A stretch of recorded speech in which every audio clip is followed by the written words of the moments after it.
Hola a todos, ¿cómo están? Me da mucho gusto volver a estar con ustedes para platicarles un poquito de lo que me apasiona en este su programa El Mundo del Arte. La semana pasada estuvimos hablando de lo que Japón trajo al mundo, ¿no? Que todos conocemos y empezamos por el anime.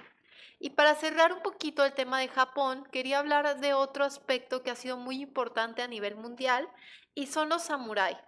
Creo que todos hemos visto alguna película con los samuráis, incluso hay muchas personas que se los tatúan porque son el símbolo de guerreros, hay películas incluso con Tom Cruise, hay programas y son una gran fuente de inspiración por el perfeccionamiento que tuvieron de las técnicas de guerra, por su código de disciplina, por su estilo de vida, por su forma de vestir, su fisonomía, su manejo de las espadas, muchas cosas llamativas hasta el día de hoy. Pero les voy a platicar un poquito de su historia, cómo nacen, cómo se consolidan, cómo vivían, cómo morían. Bueno, muchas cosas y voy a tratar de tomar los aspectos más importantes en esta media hora que tenemos juntos. El samurái, ¿qué significa? La palabra samurái significa el que sirve. Y van a ser estos guerreros de la época feudal que van a estar al servicio de los señores feudales, valga la redundancia, y del emperador para recaudar impuestos y para conquistar más tierras para los gobernantes a los que están sirviendo. Hay varias teorías de su aparición. Yo les voy a hablar de la que me llama más la atención y creo que es la más formal, y es de que surgen en el periodo Asuka, cuando el emperador Momutenno decide que quiere tener una reorganización de Japón y formar el primer cuerpo militar en forma que ha existido en ese país. Entonces hace una convocatoria a todos los hombres de Japón para que se unan a su ejército, lleven su espada y a cambio se les va a perdonar los impuestos. Entonces ya se imaginarán, pues nadie quiere pagar impuestos, en esa época tampoco nadie quería pagar impuestos, era un gran aliviana. Entonces se presentan al emperador con sus propias armas y entonces es el primer grupo militar y la primera forma en que se reorganiza Japón de esta manera. Entonces esa es una teoría de cómo se forman que me parece muy acertada y muy lógica y muy aceptable. Pero bueno, si tienen dudas o quieren buscar más teorías, adelante, ¿no? Hay mucho para investigar. En esta nueva reorganización va a haber 12 rangos. Del primero al 5 van a ser los más cercanos al emperador, van a ser los que estén en la realeza, los que estén conviviendo con, no tanto con el pueblo, sino con las personas nobles, con más dinero. Y del 6 al 12 van a ser estos samuráis que van a estar pegados a la comunidad, al pueblo, y van a resolver estos problemas de índole cotidiano. Luego de la época feudal japonesa, que es de 1000 a 1500 más o menos, se vive una constante guerra civil que creo que tiene la misma causa por la que han existido la mayoría de guerras, que es el territorio, ¿no? Querían más y más territorio, como sucedió en España, como sucedió en Francia, como sucedió en Estados Unidos, en todos lados, en que se quiere ampliar, ¿no? Lo que posees. Los gobernantes quieren tener más y más y más. Entonces los samuráis en esta época van a cobrar más peso y van a perfeccionar sus técnicas de combate porque ante la demanda de peleas se necesita una mayor destreza en lo que están haciendo para lograr conquistar. En este momento van a hacer la técnica, se le va a llamar la técnica de Jiu-Jitsu. Creo que todos hemos escuchado y hay muchas personas que lo practican a nivel mundial, esta arte marcial en el que te tiras y haces llaves y todo, y entonces das palmaditas en el suelo de ya, ya, por favor, me rindo, me duele mucho. El jiu-jitsu precisamente es esto, es obtener la victoria a través de la rendición, no de la muerte. Entonces tú sometes a tu enemigo, no lo matas, pero hay una rendición y entonces ya tú te impones. El samurái en este momento de la historia ya va a ser considerado casi divino, casi un ser divino, un símbolo nacional de respeto, internacional de respeto. ¿Por qué? Porque ellos ya tenían la capacidad, la libertad de decidir quién moría y quién vivía. Entonces imagínate, si no te inclinabas, si no eras respetuoso cuando ellos venían pasando, te podían matar en ese momento. Entonces se van a imponer mucho temor, respeto, admiración. Y creo que hasta el día de hoy, si pensamos en un samurái, nos pueden generar los mismos sentimientos. Entonces imaginen ya que se están viendo como casi seres divinos. Ahora en la imagen podemos ver que cómo no vas a ver como un ser divino a alguien que tiene una armadura, una máscara que asesina, las grandes espadas, y a un guerrero que ha perfeccionado su técnica. Es imponente. Como los guerreros, yo creo, de todo el mundo. Si piensas en un vikingo que venía cubierto de pieles, de sangre y con sus escudos, te impone. Si piensas aquí en los guerreros prehispánicos con los penachos que los hacían ver 1 metro más altos, con la pintura en el rostro, ¿cómo no te va a dar susto, no? ¿Cómo no vas a pensar que es algo más allá que un hombre? Más en una época en la que no existían los efectos especiales, el cine, etcétera, etcétera, ¿no? Se vuelven tan de la nobleza estos personajes que ya no todas las personas van a poder convertirse en samuráis. Solo los hijos de los samuráis son los que van a ser samuráis, a menos que el mismo emperador en persona te otorgara un título nobiliario. ¿Por qué? Porque para formarse como guerrero eran muchas cosas, o sea, entrenamiento, preparación en poesía, preparación en las artes, tiro con arco, caballo. Van a ser actividades más demandantes y más del estilo de la nobleza, porque no son asequibles a todo el mundo. Ya quisiéramos todo el mundo poder tener nuestro caballo y nuestro arco y nuestro té de lujo y la formación en artes y todo, ¿no? En ese momento no todos podían leer, por ejemplo. Entonces va a ser de un grupo reducido de personas, y específicamente de los que ya vienen del linaje, que de generación a tras generación han sido samuráis. Los samuráis, ¿cómo se van a regir? ¿Cómo se van a organizar? Bueno, se van a organizar con los códigos de disciplina del Bushido. Este Bushido, más que un estilo de vida, va a ser una filosofía que consiste en coexistir en armonía a pesar de estar en constante riesgo de muerte. Imagínense el nivel espiritual que tienen que tener estos hombres para saber que en cualquier momento van a morir, y tal vez de formas no muy gratas, que van a estar en constante guerra, viendo lo peor del mundo, viendo masacres, viendo sufrimiento, miseria humana, toda esta presión que te genera la guerra y estar en constantes matanzas en las que tú eres encargado de ir a quitarle la vida a muchas personas. Imagínense el nivel de meditación, de esta filosofía de vida que se debe de tener para poder vivir en armonía pese a esas circunstancias. Ya quisiéramos nosotros poder vivir en armonía simplemente con los problemas cotidianos, o el día que vamos al SAT, ¿no? A declarar, a hacer nuestra declaración anual. O sea, no estamos en peligro de muerte, no estamos en todo, pero ya salimos, ya hay topes, hay calor, la gente viene irritable, terminas ya de malas. Ojalá pudiéramos practicar un poquito esta filosofía para tener más dominio sobre nuestras emociones, sobre nuestro corazón, y que no nos afectara, estemos en la circunstancia que estemos, ya no hablando de la guerra. Este camino del guerrero, este Bushido, se va a basar en 7 virtudes. La primera es el Gi, que refiere a la justicia o a la rectitud. Es actuar correctamente. Dicen los samuráis que el gris no existe. Se es o no se es. Es una gran filosofía de vida, porque ¿cuántas situaciones vemos en nuestro día a día? Por ejemplo, líderes religiosos que luego descubres que no son tan rectos y te están hablando de la bendición y de que tienes que haber justicia, gobernantes que están en contra de la corrupción y que, oye, no hay ni un peso para una obra pública, ¿no? Está todas las calles con baches y todo. ¿Qué pasa con el dinero que estamos pagando en impuestos, no? Entonces, el discurso a veces no va de la mano con las acciones, no hay congruencia, no hay integridad.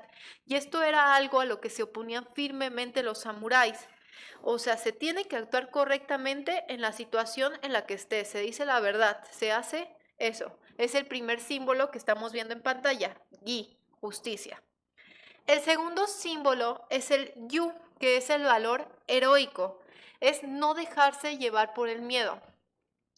Yo recuerdo una ocasión en la que salí de viaje con mi prima, quería ir al baño ella, y nos vamos a meter a una casucha horrible porque nos dijeron que ahí estaba el baño y de repente sale un payaso, pero un payaso tipo eso, así asesino, con la cara de payaso tatuada, no pintada. Así las rastas y esta de los ojos, no me acuerdo cómo se llama, la parte blanca, se la entintó de negro. Entonces imagínense ver el ojo totalmente negro, un vestido de basquetbolista todo tatuado de aquí hasta acá, la cara de payaso ahí, tatuada. Entonces, imagínense el susto. Entonces, ella en ese momento se quedó paralizada, totalmente quieta. Y yo dije, pego la carrera, ¿no? O sea, nos quedamos aquí y ya no salimos nunca. Entonces la tuve que empujar, empujar, empujar, porque se quedó totalmente como estatua. Hay muchas veces en que nosotros estamos en una situación así muy estresante, una situación que nos da pánico, y en lugar de paralizarnos, lo que debemos es encontrar una estrategia para salir de esa situación. ¿Por qué? Porque si te paralizas, muy probablemente te vas a exponer a situaciones peores. En el campo de batalla, imagínense que te van a matar y te quedes quieto nada más. Entonces ellos decían, nunca, por más asustado que estés, te dejes llevar por el miedo. Tienes que sobreponerte, tienes que someter tus emociones y eso se llama para mí dominio propio, o sea, poner tu raciocinio por encima de tus emociones para sacar lo mejor de cualquier situación y no tener un espíritu de cobardía. El tercer punto de este código es el rey, que es la cortesía. Se refiere a ser amable, seguir las buenas maneras, las buenas costumbres, ser cortés incluso con los enemigos, porque sin esta muestra de respeto no eres ni siquiera mejor que los animales.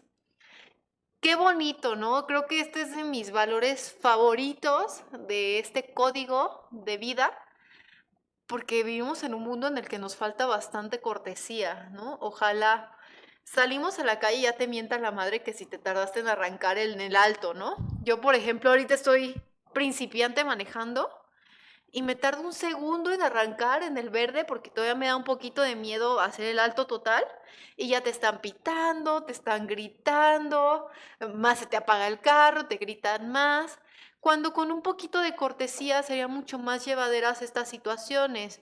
Podrías vivir más en armonía, llevarte bien con los vecinos, por ejemplo. ¿Cuántos nos llevamos bien con los vecinos? O sea, todos tenemos algún vecino incómodo, que no te quiere saludar con el vecino porque te cae mal, porque es el que quema la basura y ensucia tu casa, porque saca el perro a que se haga popó en tu entrada. No falta, ¿no? Entonces ellos dicen que aunque te lleves, no te caiga bien, aunque esa persona venga a matarte, es tu enemigo mortal, tú tienes que ser amable, tienes que saludarlo, ser atento.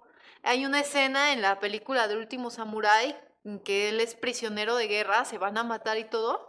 Le dice, dime tu nombre, porque es una descortesía no presentarte ni siquiera con tus enemigos. Entonces, qué bonito, ¿no? Y sí es cierto que todos estos valores son los que nos distinguen de los animales y se supone que por eso somos la raza superior, que muchas veces no se nos nota. Entonces hay que irlo practicando, puliendo y tal vez con pequeñas acciones podemos empezar, como por ejemplo saludar a ese vecino incómodo al que no le diriges la palabra, ¿no? Aunque te tuerza la cara y todo, tú cumpliste con ser cortés y ya que él sea como la mula que dicen, como el animalillo que dicen. El cuarto punto es el yin. Y este yin que refiere a la compasión. Dicen que hay que entender que los demás también sufren y ayudar a quien se puede. Esto se podría traducir en algo más cercano hacia nosotros como la empatía. Hay que entender que muchas personas viven circunstancias a las que somos ajenos y en lugar de criticar, juzgar, ser tan duro con esas personas, ponernos un poquito en su lugar, entender que muchas veces no sabemos por lo que están pasando, desconocemos cuáles son los obstáculos que están enfrentando y ser compasivos. Si se puede ayudar, adelante. Si no quieren, ni modo, su problema, ¿no? Pero que no quede en ti este primer paso y que tú estés tranquilo de saber que diste lo mejor de ti para con el otro.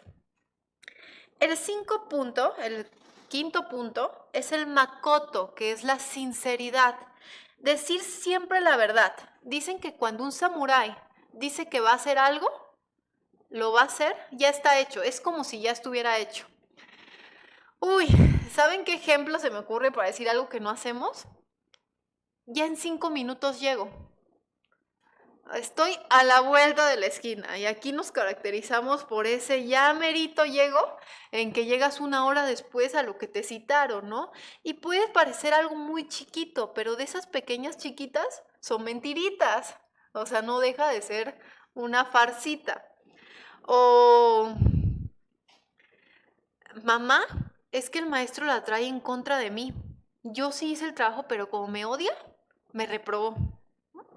Mentiritas que a todos nos gusta decir y quien diga que no está mintiendo también para evitarte un problema, ¿no? Para echarle la culpa a alguien más y que no te regañen a ti porque no te gusta recibir reprimendas y a nadie le gusta. Pero para eso mejor hacer las cosas bien desde el principio. O sea, la excelencia es hacer lo mejor que puedo en todo momento y con eso no vamos a tener que recurrir a estas mentiras para quedar bien, para echarle la culpa a alguien más y para que a mí no me estén regañando. Entonces esto es muy importante, ¿no? Siempre decir la verdad. La verdad es incómoda, duele, pero es necesaria. El sexto punto es el mello. El mello significa el honor, cumplir tu deber con los demás y contigo mismo. Eres juez de tu propio honor. Muchas veces nosotros podemos dar la cara y presentarnos como una gran persona, presentarnos como un gran amigo, presentarnos como un gran fiel de la iglesia, presentarnos como un gran maestro. Y a lo mejor cuando vamos a nuestra casa resulta que no, que ni despotricamos del amigo, que no es cierto que somos tan buena onda, que tenemos envidia. Y sé que finalmente no todo el tiempo la gente va a estar dando, te va a estar viendo. Entonces tú te puedes poner una máscara cuando sales y pretender ser alguien que no eres y cuando estás en la intimidad de tu hogar ser alguien completamente diferente. Y en el caso de los samuráis dicen que no, que tú eres el que te va a juzgar en todo momento, a ver si eres legal con lo que estás diciendo y congruente entre tus acciones y tus palabras. Entonces ellos van a ser conscientes de que su honor lo tienen que proteger en todo momento, no solo frente a las personas, porque ellos son sus propios jueces y en la intimidad también se juzgan. El séptimo punto y el último punto es el chugo, que refiere al deber y a la lealtad, que es no traicionar ni a tu rey ni a tus principios.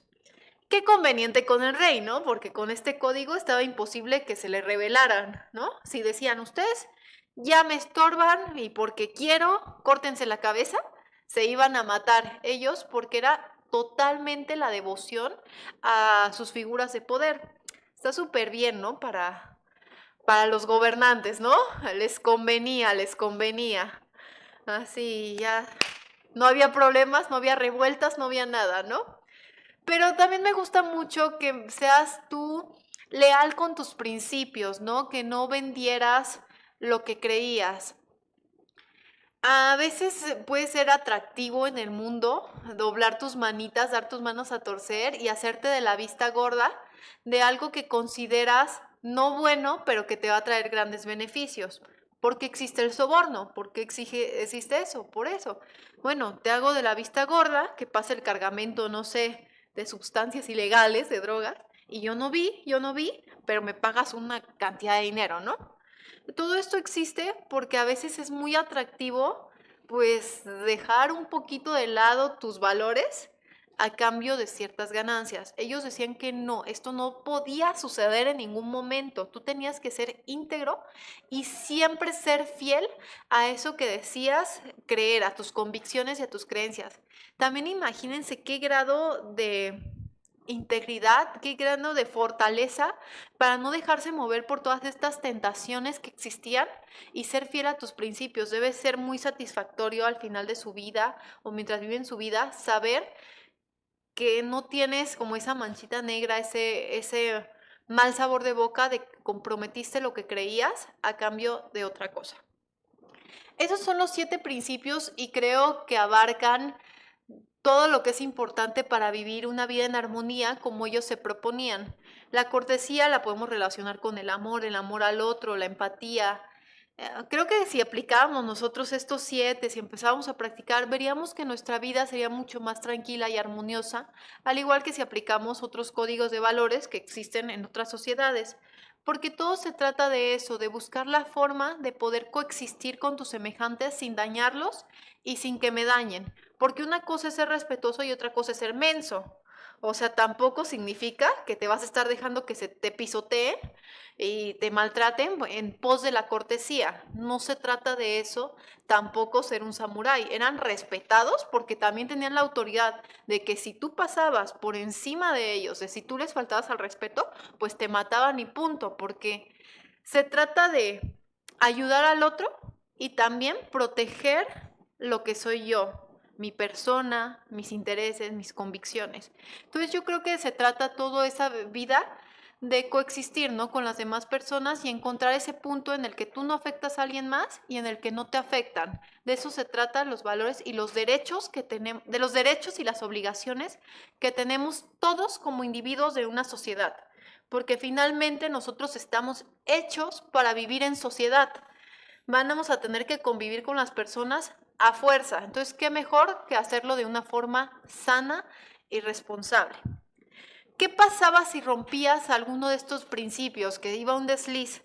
Pues tenían que hacer un acto de penitencia o perdían su honra. Entonces iba a haber castigos para recuperar, restaurar su honor. Entonces mejor no romper el código para evitarte estas penalizaciones.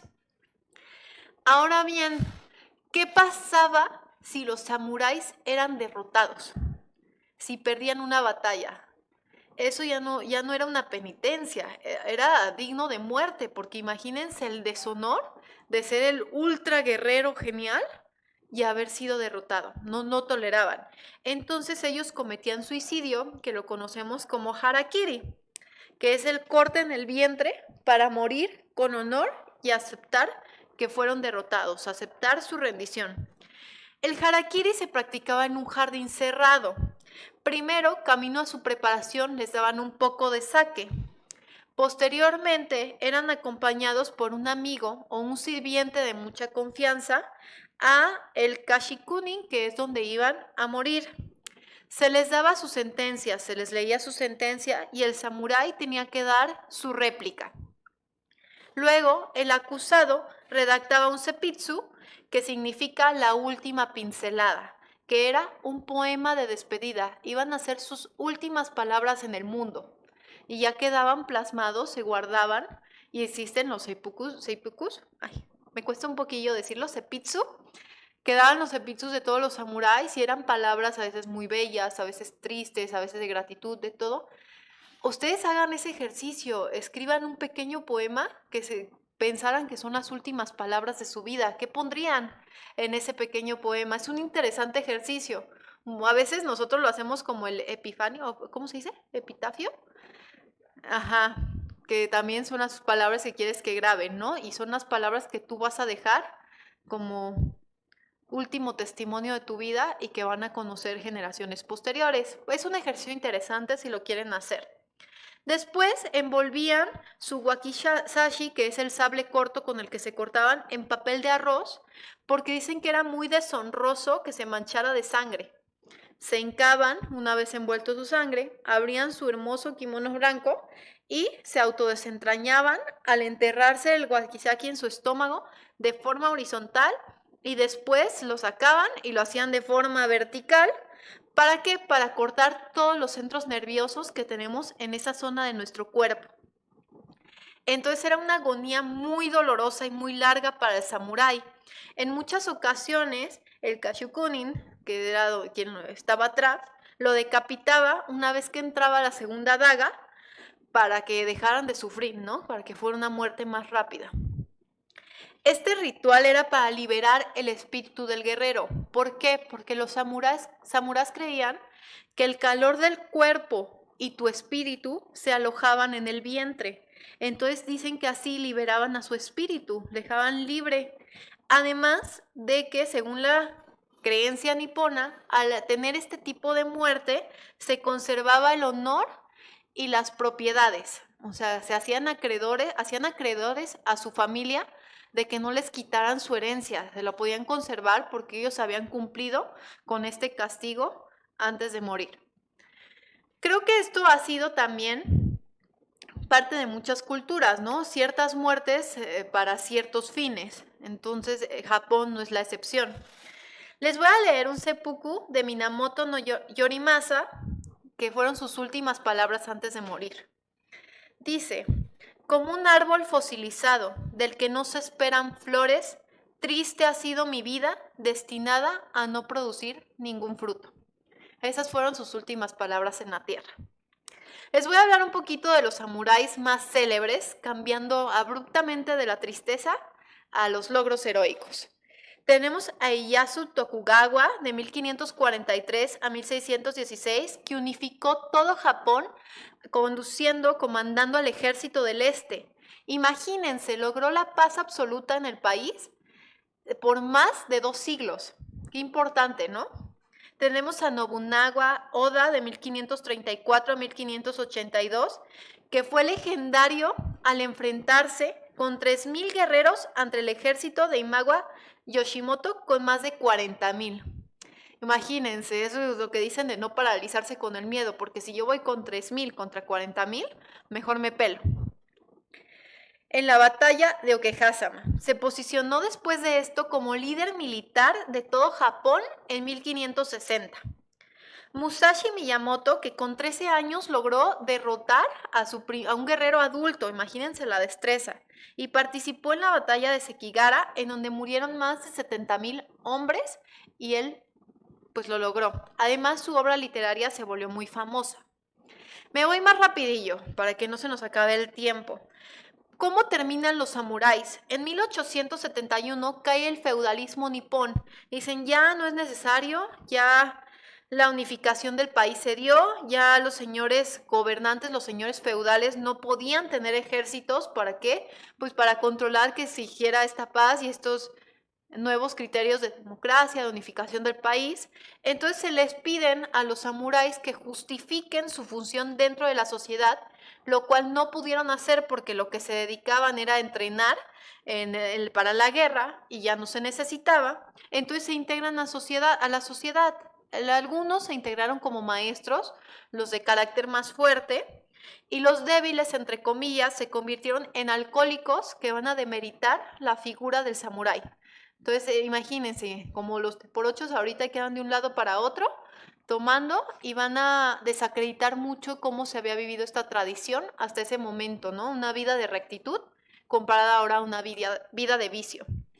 Pero en el siglo XX viene otra nueva ola de samuráis. ¿Por qué? Porque en la Segunda Guerra Mundial los soldados van a ser entrenados bajo las premisas del Bushido, bajo el camino del guerrero. ¿Por qué? Porque es mucha disciplina, el código, lealtad a los reyes, a los seguidores, a los gobernantes, perdón.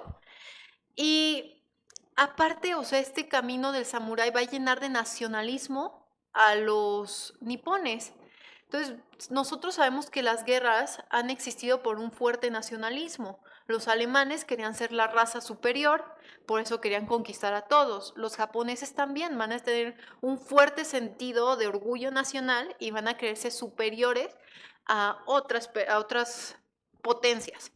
En 1941 atacan a Pearl Harbor y ya habían conseguido el control del este de Asia y del Pacífico Oeste. Imagínense cómo se extendieron siendo Japón una isla tan pequeña. O sea, el grado de precisión militar que tuvieron para ser considerados unos de los enemigos más temidos, más temibles de la historia y de los mayores. Pero en 1945 es el ataque a Hiroshima y Nagasaki, del cual ya no se pueden reponer. De ahí surgieron muchas expresiones de arte también, como el Bushido, que va a hablar de las deformaciones físicas que tienen los japoneses en ese momento. Por ejemplo, dicen que caminabas por ahí y veías gente con los ojos colgados, con los globos oculares colgados. Del impacto y las repercusiones va a haber cuerpos deformes, la radiación. Bueno, van a surgir muchas expresiones como la danza Buto, que va a hablar de cuerpos retorcidos y todo de este trauma que tienen de la posguerra y del cual ya no se pueden resurgir, ya no pueden, porque como les digo es un país muy chiquito, y viene la disolución militar y se prohíbe que haya figuras como los samuráis porque conducen al fanatismo de las masas. Nosotros incluso hasta el día de hoy no podemos negar que son figuras muy atractivas, que nos gustan, que nos causan admiración, que nos gusta estudiar, que nos las queremos tatuar, que todo, precisamente por el impacto que tienen las personas. Entonces dices, ya no podemos arriesgarnos a que las personas otra vez piensen que son superiores, a que estén así cegados y que quieran ser como los samuráis. Entonces mejor que no existan estas figuras y nos evitamos de problemas. Entonces es así como acaba la segunda ola de los samuráis y como nos podemos despedir de este legado que bueno, ahora continúa en papel y a través de la historia de Japón, de la historia del arte y de la historia de guerra del mundo. Entonces, si queremos estudiarlo, pues únicamente buscando fuentes que nos informen de cómo era su vida, fotografías y demás. Y bueno, con este tema voy a cerrar un poquito sobre Japón, voy a empezar a hablar de otros temas diferentes, espero que les haya gustado, que les llame la atención y que busquen más sobre los samuráis o hagan un maratón de películas sobre ellos, ya sea de más sangrientas o de más amor o de lo que quieran, y van a ver que van a pasar una tarde muy, muy rica, ¿no? Con botanita y aprendiendo de estos maravillosos guerreros. Yo me despido de ustedes con un fuerte abrazo, les deseo lo mejor y los espero en la siguiente emisión del Mundo del Arte. Adiós.